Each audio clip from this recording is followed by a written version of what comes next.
Let every heart rejoice and sing. Let mortal mountains rise. Ye aged men and children bring to God your sacrifice. For He is good, the Lord is good, and kind are all His ways. With songs and honors sounding loud, the Lord Jehovah praise. While the rocks and the rills, all the vales and the hills are glorious anthem raise. Let each prolong the grateful song and the God of our fathers praise, and the God of our fathers praise.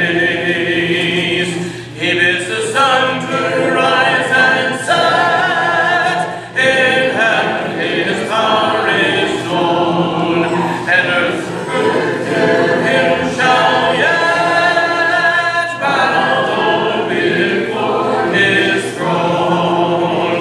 For He is good, the Lord is good, and kind are all His ways. With songs and honors sounding loud, the Lord Jehovah praise. While the rocks and the rills, while the vales and the hills are glorious anthem raise. Let each prolong the grateful song, and the God of our fathers praise, and the God of our fathers praise. Number 89. Number 89.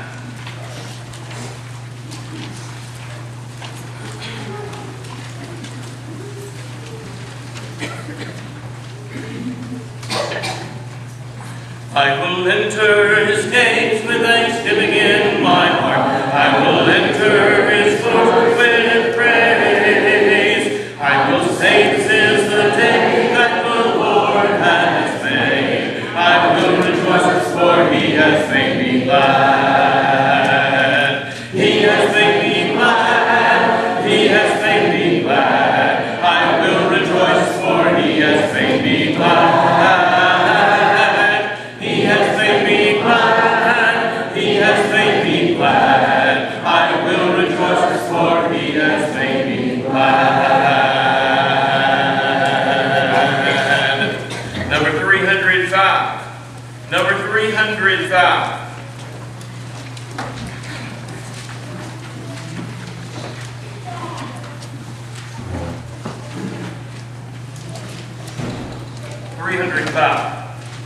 I serve a risen Savior, He's in the world today. I know that He is living, whatever men may say. I see His hand of mercy, I hear His voice of cheer, and just the time I need Him, He's always near. He lives, Christ Jesus lives today. He walks with me and talks with me along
940.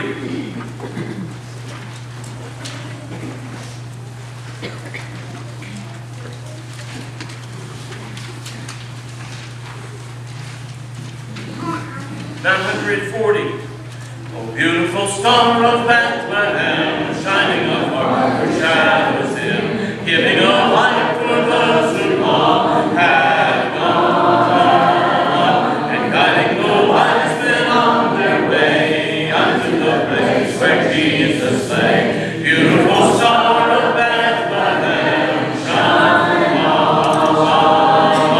Oh, beautiful star.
Joy to the world, the Lord is come. Let earth receive her King. Let every heart prepare him room. And heaven and nature sing. And heaven and nature sing. And heaven and nature sing. Hails the world with truth and grace, and makes the nations prove the glorious of his righteousness, and wonders of his love, and wonders of his love, and wonders of his love. Number 13 will be our song before prayer. Number 13. For this prayer, Matthew Walker will lead us. Number 13.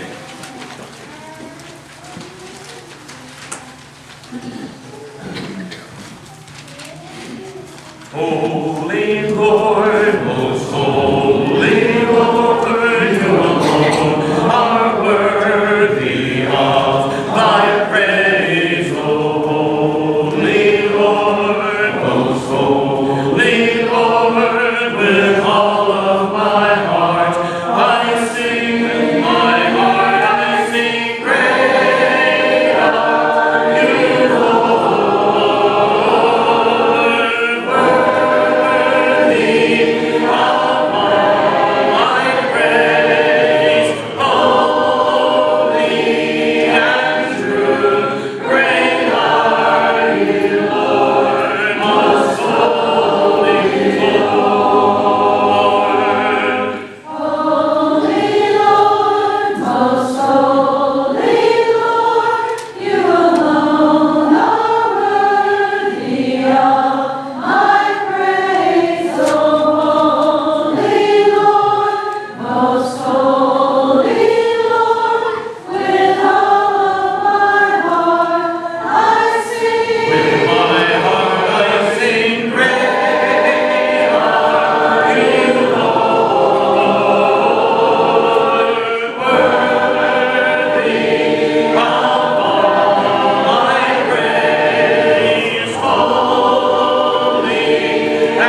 much for Christmas time in the valley and the beautiful lights that everyone is putting up and the opportunity to go around and just enjoy wonderful music that's worshiping you in the secular world, which is it's so rare to hear that, Lord. And just take this time to really try to influence people in the maximum way possible, because that spirit is in the air of peace and goodwill towards men that we should have all the time. And we should try to spread that spirit to everyone that we can, Lord. Lord, we thank you so much for the children we have in this congregation and how much life bustles about here and there, and the ability to have food in the bag and water, even though the water main is broken. Just all the amazing things that we have and we often overlook, Lord. Lord, please be with us as we go the rest of this week in the cold weather and the unsafe driving conditions, and help everyone to get to where they need to be healthy and safe, Lord. In Jesus' name, amen.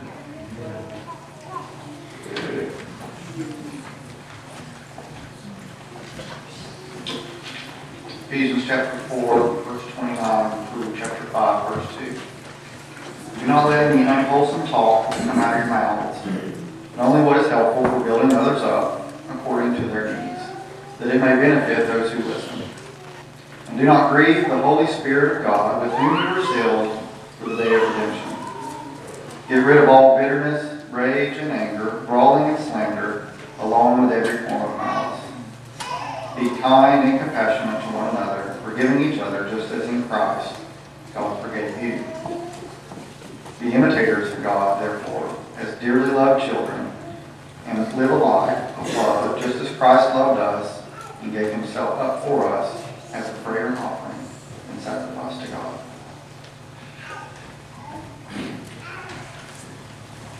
Number 312. Number 312 this morning. We'll sing the first verse of 312 to prepare our minds to take the Lord's Supper. 312. I hear the Savior say, my strength indeed is small, child of weakness, watch and pray, find in me thine all in all. Jesus paid it all to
863. Good morning. Good to see all of you out today. Nice, bright, sunny day, makes us feel good inside. Well, as followers of Christ, we actually have a lot of reasons we don't really feel good inside ourselves. In fact, sometimes, shall I say, we probably need to feel almost deliriously happy. Psalm 68 in verse 3 we're told, "But let the righteous be glad. Let them rejoice before God. Yes, let them rejoice exceedingly." Now, I know we don't have any football fans in here at all, so probably this will mean very little to most of you, but if you were attending a football game where your favorite team was out there, I mean, boy, they were just winning and winning and winning, I don't believe you'd be sitting in the stands with your head dropped, your arms folded, kind of slumped down, pouting. You'd be happy. You'd be enjoying. You'd be rejoicing. Well, let's think about something. We live for the Creator of heaven and earth. We live for the only true, the one, the living God. And we have great cause to rejoice. Now, some of us may not be the richest people on earth monetarily. That's okay. I've seen lots of people who monetarily didn't have a lot, but they had all kinds of reasons to rejoice. So this is supposed to be a happy season, so how about I give you a list, since I'm good at giving lists, of reasons we have to rejoice today. Number one, we wouldn't need another one, but this is just kind of the beginning point, for our salvation. Psalms 13 in verse 5. "My heart shall rejoice in your salvation." Forgiveness. And the psalmist will also say, "Blessed, truly happy is the man whose sins are forgiven." Salvation. God has chosen to forgive us of our sins. He's chosen to lift a burden off of us that's way, way, way too heavy for us to ever bear in the first place. He's taken it away. Wow. Think back to that moment when you put on Christ in baptism. Think back to that time when you came up out of those waters and you realized all of your sins were gone. Think about the feeling you had. And do all you can to carry that feeling with you every day of your life. 2 Thessalonians chapter 2 and verse 13. Because God from the beginning chose you for salvation. Now I realize there's a lot of people who take this verse and they pervert it in many, many ways. But we can literally look at this verse and see the truth of God's teachings in it. God wanted you, God wanted me, from the very beginning of time, to be saved through Jesus Christ. Think about that. Does that not stagger you? Does it not blow your imagination that eons before you were ever born, God wanted you to be saved? If that doesn't give us cause to rejoice, I don't know what does.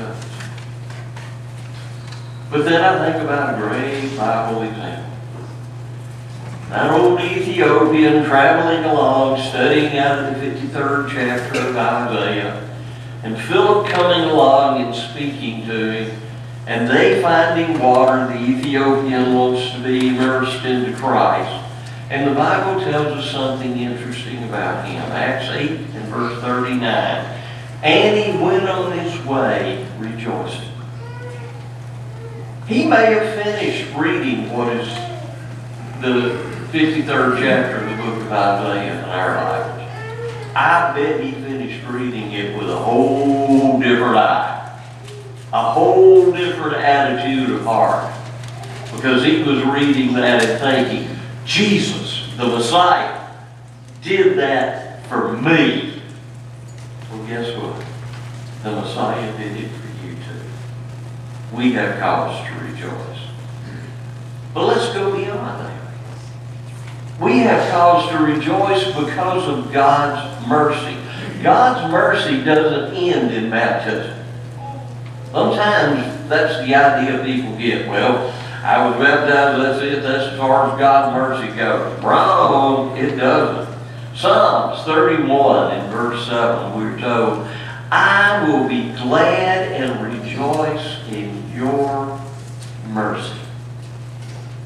Why are you and I here today? Partly because of God's mercy. Why are you and I able to accomplish things for the cause of Christ from time to time?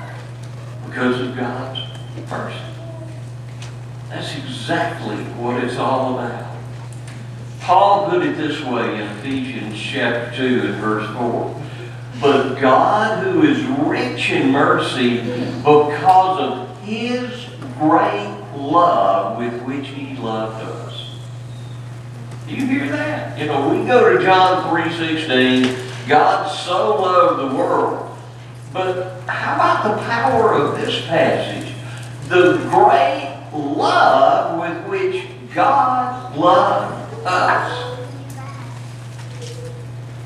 God loves us. Isn't that wonderful? Oh, I'm about to get into deep trouble.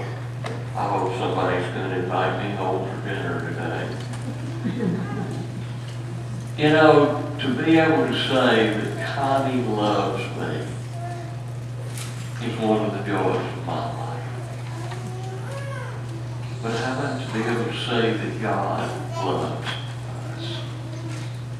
Wow. Can we really do any better than that? Can we really?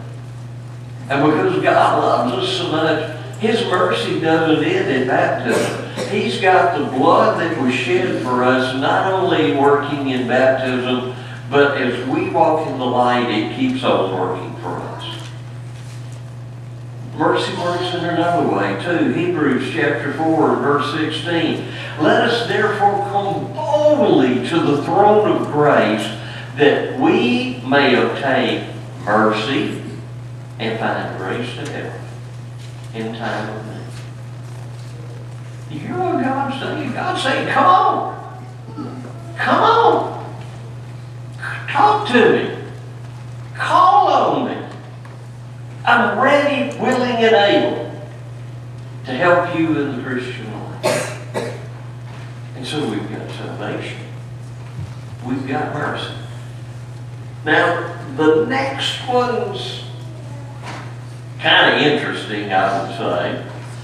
But we can also rejoice because of God's justice. Psalms 58 verse 10. The righteous shall rejoice when they see the vengeance. Now that makes us a little uncomfortable, but maybe let's let Paul explain it for us, and we'll better understand it. Romans 12 and verse 19, he's quoting God, and God is saying, vengeance is mine, I will repay, says the Lord.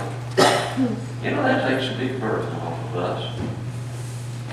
It takes a tremendous responsibility off of us. I don't have to get even with people. God's going to ultimately take care of it. I don't have to worry about it. It's going to happen. For some people, it may happen in this lifetime. For others, it may happen at the judgment. But God is going to take care of everything. It's in His hands. And that's really the place where it ought to be. That's the place where we ought to let it stay. Of course, think of all the ramifications that go with that. I don't have to judge anybody. Wow, that's really a neat thing to not have to do. Because I'm going to make mistakes. God won't. And so, God's going to handle all of those matters. And because God is going to handle all of those matters, I have cause to rejoice. Because it's taken care of. It's going to be done right and properly and correctly, and I don't have to worry about it. Now let's read a couple of verses that we usually chop up, and maybe we should. 1 Thessalonians 5, verses 15, and then verse 16. He says, beginning, see that no one renders evil for evil to anyone. That's our job. We're not in the vengeance-taking business. But then in the very next verse, he says, rejoice always. Rejoice always. We can be happy. We can rejoice in the confidence that we have, that we know one day God is going to take care of everything. All right. Where else can we rejoice? How about in revival? That's a word probably many of us don't even know the meaning of. It means to renew or re-give life. Renaissance, the rebirth that the European historians talk about. God talks about revival. Psalms 85 and verse 6, will you not revive us again that your people may rejoice in you? Bring us back. Wake us up again. Help us to really, really live. And that's exactly what Jesus wanted. In John 10 and verse 10, I am come that they may have life and that they may have it more abundantly. Who in the world has what Christians have? Come on. No one in the world's got what we've got. We have life. Now that doesn't mean we're not going to have sadnesses. That doesn't mean there are not going to be things that happen to us that we really wish wouldn't happen to us.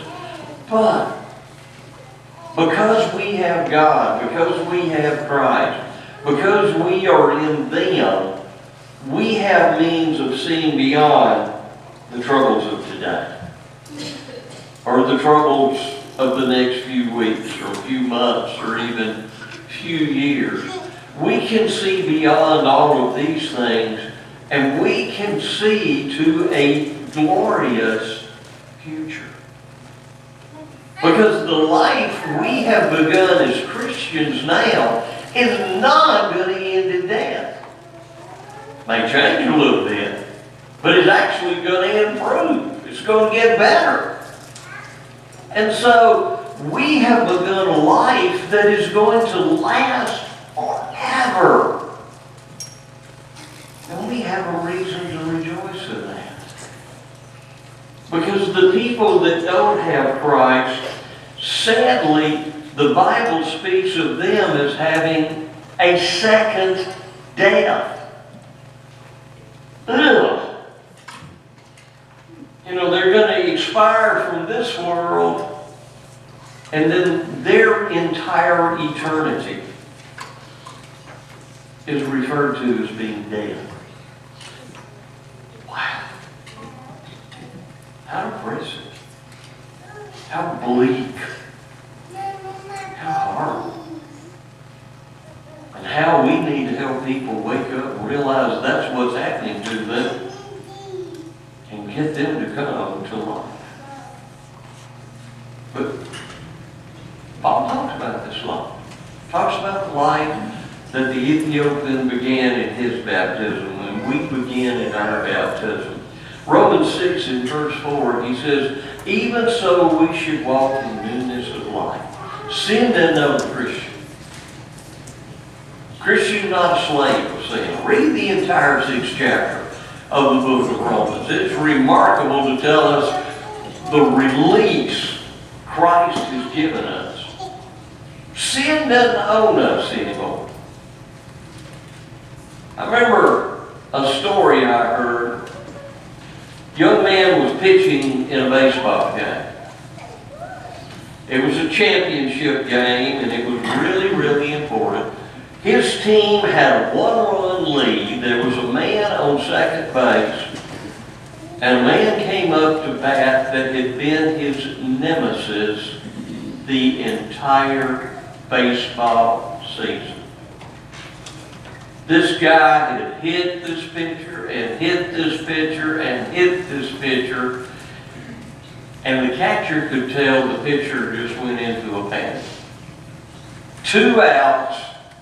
This guy was the potential win of the game and the losing of a championship, and he goes into a panic. And the catcher walks up to him, looks at him on the pitcher's mound and says, this guy doesn't own you. You own him. Show him. 3 pitches later, the guy's still standing in the batter's box and the game is up. Satan doesn't own us. Show him that he doesn't. We can. You know, we're talking in the book of James on Wednesday night right now, and James is going to make that point. You resist the devil, and he's going to flee from you. The guy's a coward. So yeah, when he comes into the batter's box, don't be afraid of him. Just throw those strikes.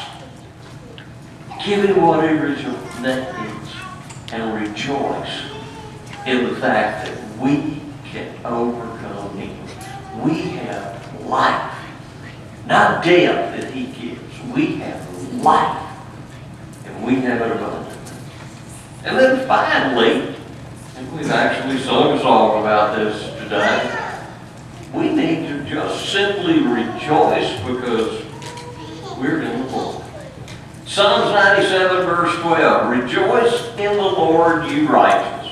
There's your license. If we're trying to live righteously, we need to be people that rejoice in the Lord. Why? Peter gives us the answer. 1 Peter 1 in verse 8, though now you do not see him, yet believing you rejoice with joy inexpressible and full of glory. I've never seen Jesus. None of you have ever seen Jesus. I know he lived. I know he lives right now at the right hand of God. I know one day he's coming back and he's going to call all his own and he's going to take them to heaven. Why do I know these things? Because he told me. The one who never lied told me these things. He's coming back to take me home one day. And so even if all of life falls apart, that doesn't change. You know, Paul tries to illustrate that for us in the book of Romans again. He talks about the promise that was made to Abraham. And then he talks about the fact that God sent the law for a period of time. But the law didn't change the promise that God had made to Abraham. That in Abraham all the peoples of the earth would be blessed. The law didn't change the fact the Messiah was going to come and be a descendant of Abraham. Well, the world falling apart around us, if that's what takes place, doesn't change the fact that Jesus is Lord. He did die for sins. He did arise from the dead, and He is coming back to get His own. And we can rejoice in that. Even in a prison cell, after we've been beaten with rods, and our feet are locked in stocks, all in silence. Imagine that. Those guys had to be miserable. They had to be in pain. And yet, here they are at midnight, singing praises to God and praying, and their impact is so great that when an earthquake takes place and all the prisoners have an opportunity to run away, they hang around because of these two fellas that, man, there's something going on there that's different than anything else we know. Well, you and I have got something else going on that is different that the world doesn't know. We have Christ.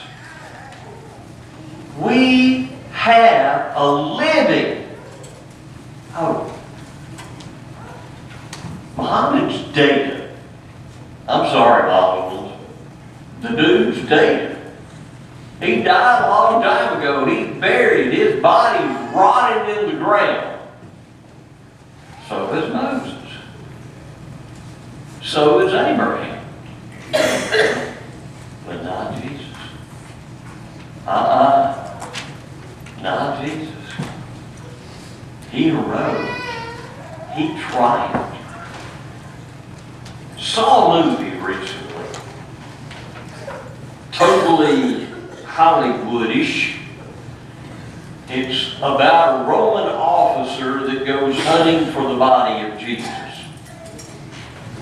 And you encounter some of the apostles post-resurrection. And I will credit this movie for one thing. I mean, normally we see these movies about Jesus, and after His resurrection, the apostles run around looking like a bunch of basset hounds that somebody's taking his bone from. And, you know, if you don't know about a basset hound, it can't smile even when its tail's wagging. I mean, they look miserable all the time. And that's what most movies present them by. You look at the icons that were made in the churches as that evolution is taking place. And all of the apostles look miserable. Well, in this movie, guess what they're doing when they talk about Jesus? They're smiling. Wow! How novel can you be? You don't think those guys were rejoicing in the fact that what this man told us is true and the whole world can have it? They were rejoicing. It is true. And we can rejoice just as much as they can. You say, I hadn't seen Jesus. I hadn't either. They did, and they told me He arose, and I believe them. And I believe He's coming back. And we can rejoice in Him. And so Paul tells us in Philippians 4:4, by the way, writing to the church where he was singing in the prison cell, and says, rejoice in the Lord always. And again I say rejoice.